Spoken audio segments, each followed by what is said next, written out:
Before today's episode, I want to ask for your interest. We'd like to open our Keep It Real episodes up to you, the listener, and have discussions on topics driven by the content of this podcast and our social media. If you're interested, we'd love to hear so by dropping us a message on our Instagram. Our handle is ResilientPPT, ResilientPPT. Thanks. All right, welcome to episode 7 of the Keep It Real talk on the Resilient Performance Podcast. I'm your host, Trevor Rappa. I'm here with my brilliant and handsome partners, Greg Spatz and Doug Kachijan. The first question that we're going to go over today is methodology for quickly increasing calisthenic numbers, such as push-ups or pull-ups. And I think Doug is going to start with this one. Yeah, so I'd answer this very similar to if you said, how do I improve my 400-meter run time with any kind of conditioning or, an activity where you need to do a bunch of reps, and you might even call it like endurance based. You want to support that activity from both ends of the intensity spectrum. So with low intensity work, with high intensity work, and then kind of specific work. So like if you're training for, a 400, right? Like you need to have top end speed. So like at the elite level, if you're not running close to like a sub 1000, like you're not going to medal in the Olympics in the 400. So you've got to work on the higher intensity end of that spectrum. And then they would do more specific endurance work for the 400. There's some, debate as to like how far you have to run in training. Some coaches might not run more than 200 meters. Some might do repeat 400s and even maybe 500 or 600s, to go a little bit beyond the demands of the event. But then if we get into like, let's say like a 5K, 5K runners are doing anything from 400 or 800 meter repeats to build quote unquote speed, because that's speed work for that event. They don't need to be doing the same type of speed work as a 400 meter runner or a sprinter. And then for their lower intensity work, they might go for like, 10-mile runs, 15-mile runs, do much lower end aerobic work. So if you're saying like, I want to build up my push-ups, lower intensity work in that context would be like, okay, you're doing a workout where you're trying to just accumulate a lot of volume of push-ups without a ton of fatigue. So if your max is say like, 90 push-ups, you might do just a bunch of sets of 30 where you're accumulating a couple of hundred reps in a session. You could do things like ladders where, you do like 3, 6, 9, 12, up to a certain number where you feel like fatigue is starting to kick in, but it's not deteriorating your form. And then start the ladder from scratch, where the goal is, again, to build up a lot of volume without a lot of fatigue. It's kind of the running equivalent of doing, going for a slow 10-mile run at a conversational pace. That's going to build build specific, build that motor pattern, develop a general base to do the higher intensity work. And the higher intensity work for a push-up test would be, okay, if you can do 90, now you want to do sets where you're going near failure. So it could be something like, let's say, your goal is to do 90 push-ups, but you can only do 70. So you would go for broke, do 70 push-ups, maybe rest the same amount of time that it would take you to do those 70 push-ups, go to failure again, say you get 10, rest however long it took you to do those 10 push-ups, and then keep going until you get to 90. And the idea would be to eventually get to the point where you don't need to, you can do 90 at once. You're not stopping and starting and that kind of thing. So again, it comes down to just supporting those two ends of the spectrum. Higher intensity work in the context of a push-up test is going near failure. You're not going to be able to accumulate the same amount of volume. So in that case, quality of work or intensity is the training stimulus, and intensity in this case is, your output relative to what you're capable of from a repetition standpoint. And then, supporting that with lower intensity work or more volume-based work where you're accumulating a much higher workload. And as with most endurance activities, I'd probably spend, the majority of it doing lower intensity, more volume-based work that isn't as stressful and it's hard to recover from. And then maybe like, twice a week, if you're training 5 days a week, then do more of the intensity-based work where you're going towards failure. And then over time, you're hoping that those two ends of the spectrum converge so that you're increasing your maximal repetition output in, say, like a 2-minute push-up test. Does your answer for that, Doug, change? Because that was a great answer. It's obviously kind of geared towards people going into more of a selection, like push-up test situation. If you have kind of a normal Gen Pop client who just overall wants to get better at push-ups or pull-ups, does your answer for that change? Because that's like something I've had tons of people. It's like, I can only do 10 push-ups right now. What's a good way to be able to do more push-ups? Or I can only do a couple of chin-ups right now. What's a good way to kind of get better at that? Does your answer change for that at all? That's a really good question. I mean, for chin-ups, like if someone's like really good at chin-ups, they're probably going to do like 20, which isn't a crazy amount. I mean, in some of these push-up tests, you're seeing people trying to get like 100 reps. And, how I would train somebody for a selection course is not how I would train somebody if they were just trying to prepare for their job or for general fitness. Like, I don't think that most people, even the ones, like at one point in my life, I went through that selection course. I could do whatever, 80 to 100 push-ups at once, but my form was not up to the same technical standard as what I do now when I train. So I don't think most people, unless they're like an elite gymnast, can really do 100 good push-ups. You're really just, you're trying to pass the test, and their threshold for what constitutes a good rep is different than maybe our threshold for what constitutes a good rep in like a therapeutic or a training environment.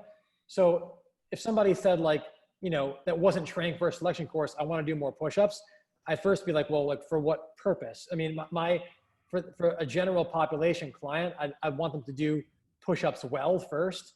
And unless they really had a specific goal that required them to do a lot of push-ups, I probably wouldn't have them do more than 15 reps in a set.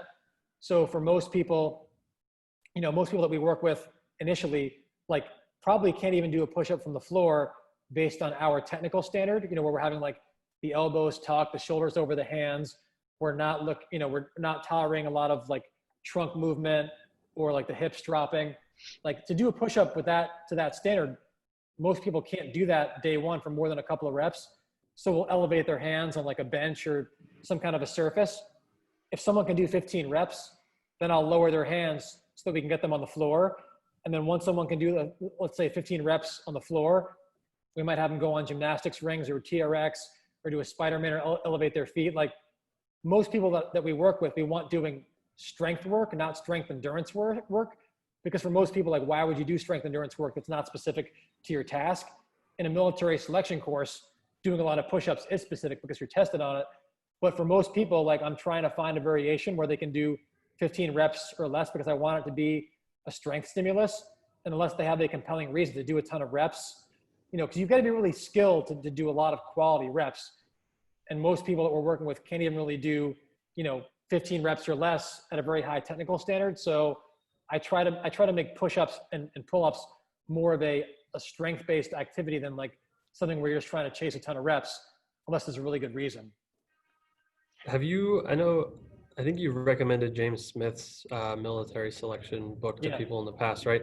Is there anything he, recommends in there that you already haven't touched on, or is there, what did you like about it? Or James is doing from an endurance end, he's doing, when it comes to running, like low intensity running is the bulk of the training. And like, there's a reason why most elite endurance athletes like are running, 80 to 100 miles or even more sometimes a week. Like unless you have a really good reason, you don't want to be the exception to the rule. Now you don't need to run 80 miles a week to do well in a military selection course, but I would say even for like, a 5K to improve that, which is kind of like a 5-mile run or even like a 10K, that's what you're going to be tested on in a selection course. I think the bulk of the training should still be like on the lower intensity end of the spectrum. And then 1 or 2 days a week, you're doing like, relatively speaking, speed work where you're doing, you're running at a faster pace than what your goal is for your specific event, but you're accumulating a much lower volume. So, in James's book, he's doing, a mix of interval training and like long, slower distance work, or more, like kind of like threshold training versus, more like purely aerobically based work.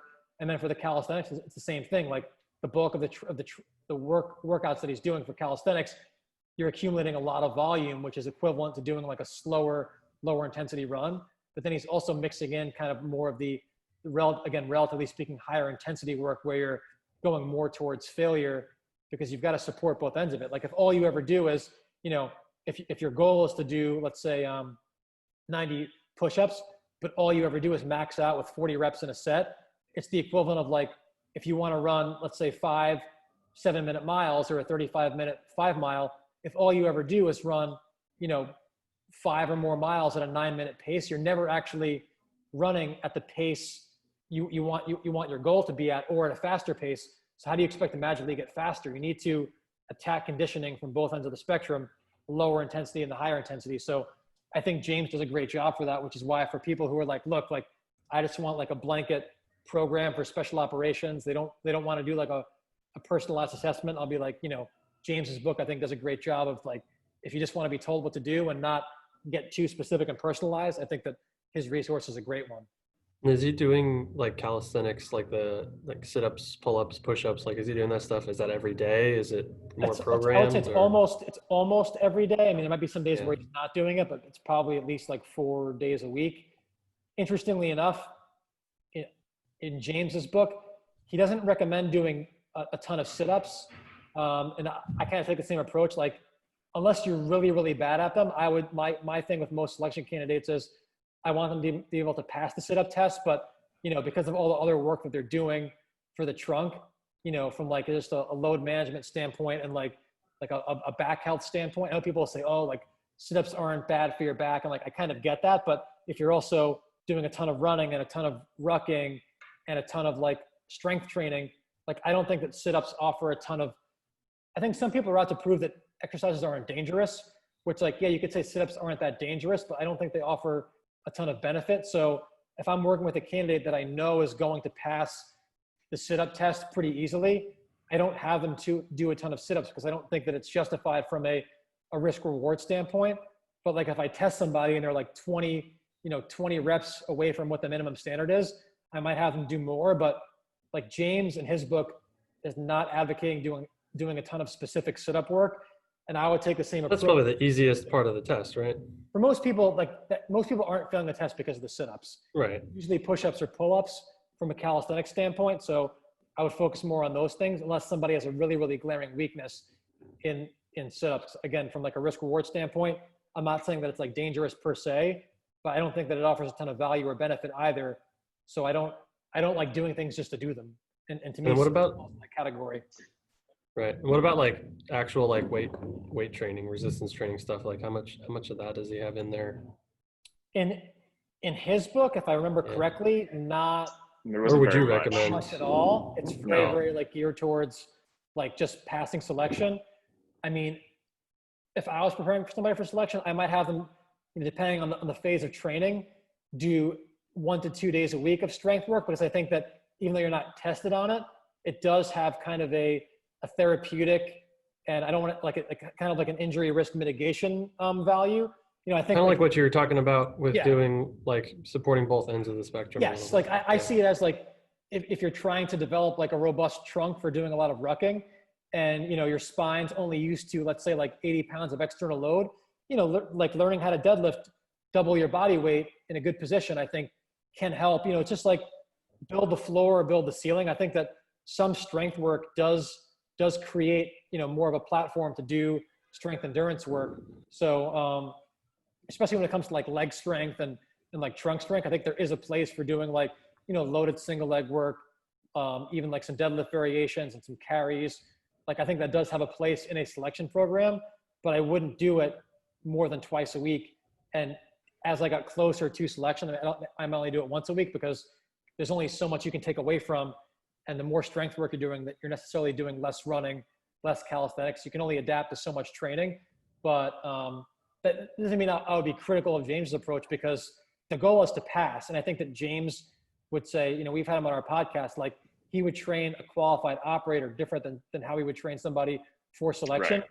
And it doesn't matter how much you can deadlift. Like if you can't do the 80 push-ups, or you can't run, 5 miles in 35 minutes, like it doesn't matter. Now, you don't necessarily need to do those things once you're qualified, but you've got to get your foot in the door.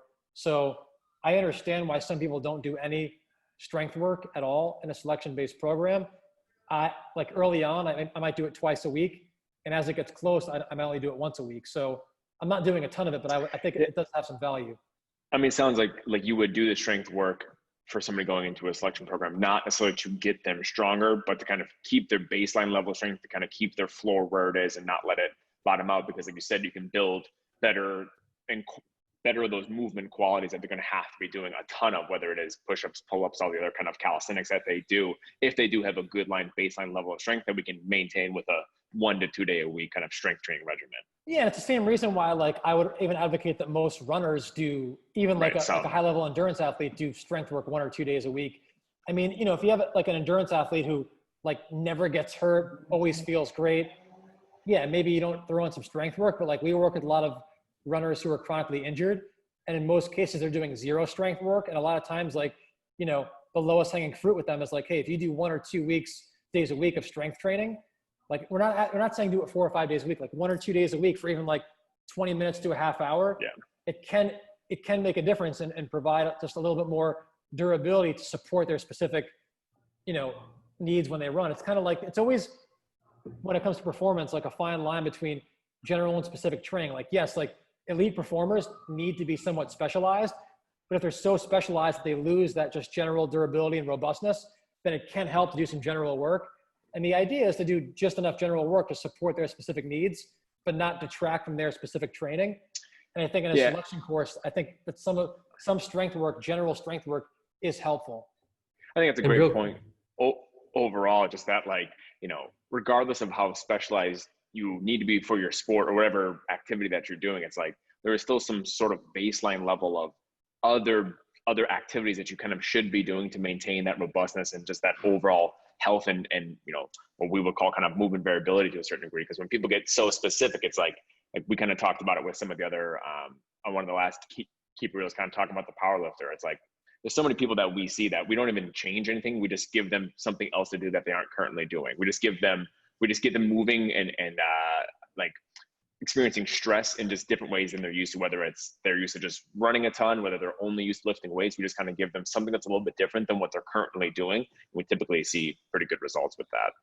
Yeah, and Doug, your example you mentioned about like an elite runner doing 1 or 2 days a week of some strength training. I just went back to your case study that you wrote about an elite runner and looked at your program for what you were doing with her, and it wasn't, you were doing, you know, like 5 or 6 actual like strength movements. Is not, and I mean, strength is relative Very for her. basic, They were, yeah, they were very basic things, and like you mentioned, just doing those basic things a couple of days a week is just going to provide some level of variability and just build a more athletic person, let's say. Yeah, and, you know, there's a big shift in PT now to like emphasizing load management and progressive overload, which is great. But if all you do is specific work, you're loading the same patterns over and over again. And like, yeah, you might be able to avoid injury doing that, but you want to have some level of variability. So we're not saying like, we don't want people to be complete generalists if they have a performance goal, because then they won't be good at anything. Right. But if all you do is ever run, that's the only pattern that your body gets loaded in. Like, I think you can give yourself a little bit more of a, you know, like a physiological buffer if you load yourself in different patterns, because there's always a fine line between health and performance. And I think that a lot of times, like when you cross over, when you sort of compromise your health, is when you get so specialized, you only load the same patterns over and over again. I mean, that's why, like, even, you know, I'm curious, you hear about like with tendinopathies, like people say like, oh, you know, tendons need load. Like, I think that's true, but I also think that a lot of people, like, they only load their tendons in the exact same motor pattern over and over again. They probably need less load in certain patterns and more load in other patterns, because like tendons don't just do one thing, and they don't just work in like, they don't get loaded in one plane of motion. So, you know, like if you have like a runner with like an endurance athlete with an Achilles tendinopathy, like, are we saying that they need to run more? They probably need to run less and build themselves back up, but maybe load themselves in different ways so that tendon is just used to more variability. And, you know, I think it can be overly simplistic to say like people who have overuse injuries just need to, you know, need more load, because a lot of times they have those injuries because they probably have loaded the same tissues over and over again. And like, yeah, you can make an argument that if you change their programming, they wouldn't have gotten to that threshold. But I think sometimes like you do need to do different things to support specific things. Yeah, and like inflammation is a real thing, so that's got to be managed for sure. Right. And that's something that you also had that same runner do. You had her doing a bunch of different sort of like aerobic plyometrics, low level plyos type stuff, and that's like you're saying, doing something similar where like, yeah, maybe you're loading it, but it's maybe to a different degree or at a different angle where you can still train around that sort of itis and get some sort of physiological benefit. That idea of just loading it at different angles, I think is so huge, and can be very simple. Like, you can keep that same intensity of a plyometric, but if you're just changing the angle that they're doing at, if they're doing, instead of just purely vertical, pogo hops, if they're doing like pretty intense line hops or lane hops or something where they're moving a little bit more laterally, that's going to change type of force that's going through that tendon, and that can make somebody not experiencing their symptoms, and you're still getting those, elastic qualities that you're still trying to train for that athlete. Yeah, we want to duplicate the activity as close as we can, but also, like, if they're symptomatic, we have to deviate from that. So, sure.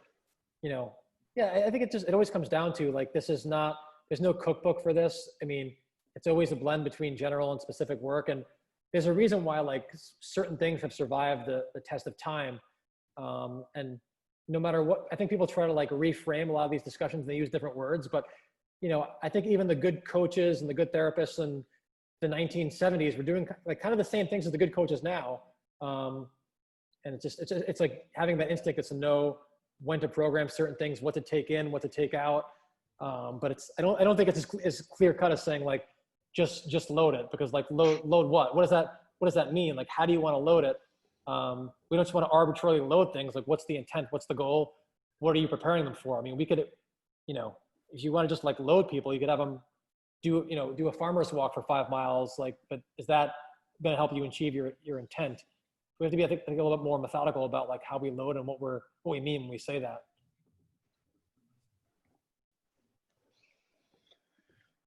Awesome. Nice job going through that. Was a good topic. Let's see, that answers that question. Do we want to start another one? Do we have time? Maybe real quick. Yeah, let's answer one more of those questions. Some of our favorite continuing education courses for performance-based PTs. Yeah, so we did an article about that. We can post it in the notes.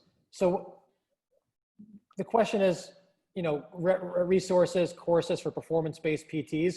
I'm going to assume that, like, you have your anatomy base, your manual therapy base, your, like, kind of physical therapy assessment base, either in PT school or more therapy-centric courses. So I'm not going to talk about those things because, there's obviously, like, not a clear delineation between a therapeutic environment and a performance environment, but I'm going to focus more on the performance end of things. So if I don't mention, like, a manual therapy course that somebody went to, it's not because I don't think it's good. It's because I'm trying to focus more on the performance aspect of things.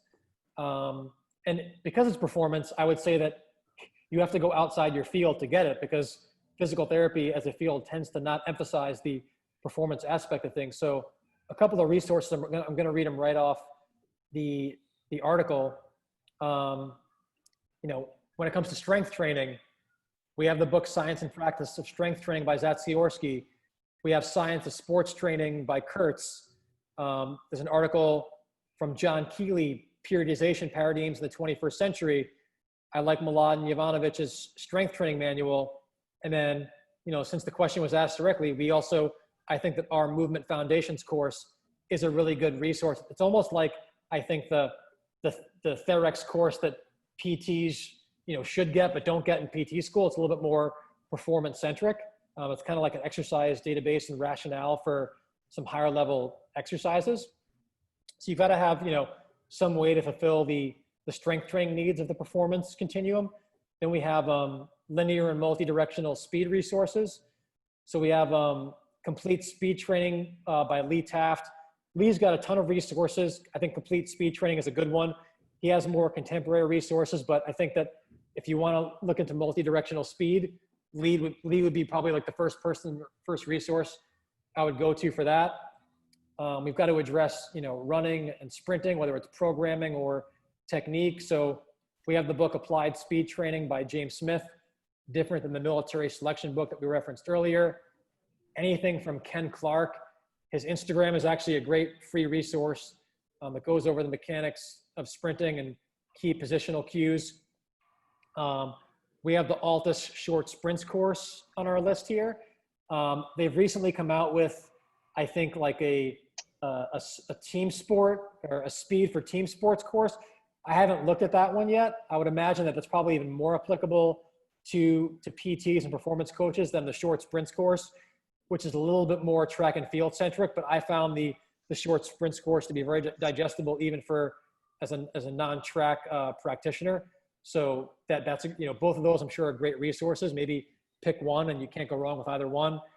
Anything from Derek Hansen, Derek's running mechanics course is really good. I don't know if he's doing that in person now, but great place to start when it comes to speed work. And then I think anything that Tony Holler puts out is really good. He's got some courses that you can buy and also some great free resources and articles. And then when it comes to endurance and conditioning, so we've covered, strength work, we've covered speed work. Now, how do we prolong those qualities for endurance and conditioning? I love The Science of Running by Steve Magnus. And Steve Magnus also has an online course, kind of like a running programming course that he does. That's also really good, but you can't go wrong with the book. Ultimate MMA Conditioning by Joel Jamieson, great resource. And then another book by Milan Jovanovic, his HIT manual, which is basically kind of like an interval training type book for team sports. Really good resource there. And then the last endurance-based resource that we have it's called Training for the New Alpinism, a manual for the climberous athlete. It's a book that's written for alpinists and kind of training for long outdoor expeditions. So, but even if you don't train those type of athletes, you'll see a lot of similarities in the programming and the philosophical approach between how Johnston and House work with elite alpinists and how Steve Magnus would work with an elite runner. And again, it comes down to what is the specific event, and then how do you support it with, relatively speaking, lower intensity and higher intensity work. And I think that, the more you can kind of look at how different endurance coaches program endurance in different sports, the more similarities you'll see. It'll kind of demystify a lot of the programming. You'll realize that it's actually quite similar, even though, the athletic demands are a little bit different. So that's a ton of resources right there. They're not all courses. Some of them are books, but I think that they're really cost-effective resources to kind of bridge the gap between, more therapeutic physical therapy and then the return to sport type activities. And then I know that Trevor is working on a change of direction course. So we're looking forward to releasing that in the next year. And I'm also excited for myself and my own learning, because I'm not a part of that resource, how he's going to synthesize a lot of those materials as well. Awesome. Cool. Yeah, Trevor, any previews for that?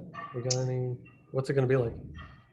So it's going to be focused on acceleration and change of direction and agility, and kind of how we can use the biomechanical principles to be able to progress an athlete from that initial post-op stage to getting them actually back on the court and on the field. And what are some of the different, less specific drills in terms of different strength activities and plyometrics, then how can we progress that into change of direction and grade, change of direction intensities, and then same thing, how can we get people back into agility, which has that reactive component where they have to be reacting to some stimulus to ultimately get them back on the court and field. Because I think that's kind of where, there's a gap, if you will, with getting athletes safely back to sport, is getting them back into that reactive environment where they can no longer think about everything that they're doing in the performance world. People are really good at closed drills, but how do we take that closed drill and work on the movement patterns and the skills that athletes are going to need to be able to execute in this sport? And then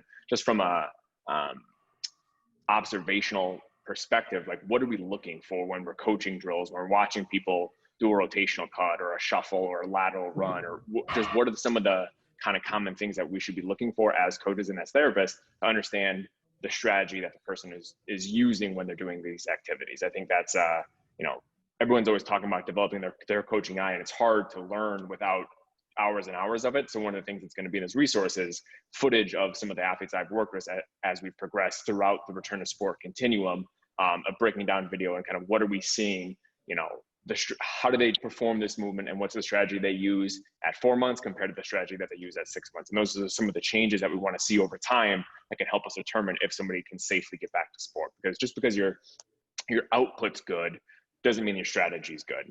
And if the strategy isn't good long term, then I think that's has the potential for some increased risk that we're going to do our best to mitigate. So that's kind of what the course is going to be. Some of the overall things that we'll try to cover in this course. Yeah, definitely can't wait for that. I'm going to learn a ton for sure. I definitely need to go back to that list of resources too that Doug just listed. It's a good list. Just get back to some of that stuff for sure. Yeah, And I I've gone back and read some of those books twice, because every time you go back, you get more and more out of it. yeah. For sure. Cool. Yeah, awesome. And then in the future, so next week is going to be our first Keep It Real that we have some people join on with us. The plan would be to do something like we just did, answer a question or two in 25 minutes or so, and then open it up for discussion and answer some questions related to it. So pretty pumped for that. We already have, I think there's 20 people that opted into it. Wow. We'll see. Obviously, they don't know what time we're recording it yet, which we haven't announced, but we'll see who can get there. We think it'll be a middle of the day time in the week. So, yeah, we'll see how that goes. So definitely join the mailing list and see if you can get in on one of these Keep It Reels with us. You can see Thanks, Trevor's everybody. Mustache live. There we go. Live. You have to mention the mustache for sure. Absolutely. Yeah. Hopefully, we'll get people to tune into the YouTube page too to watch these. Yeah, good plug right there. Looking kind of more and more like Super Mario. Yeah, dude, that's the kind of the goal Luigi, right yeah. now. Yeah, I'm gonna You got the hair overall. flip. I'm gonna get going. resilient green overall, so I can be a little bit, but that wouldn't really work because he's more Luigi. But we'll figure it out. Yeah. Yep. Awesome. All right. Thanks, everybody. Back to the warp zone. Yeah. As a thank you for listening, we'd like to offer a 10% discount on all products at resilientperformance.com. Please use promo code PODCAST at checkout. That's PODCAST.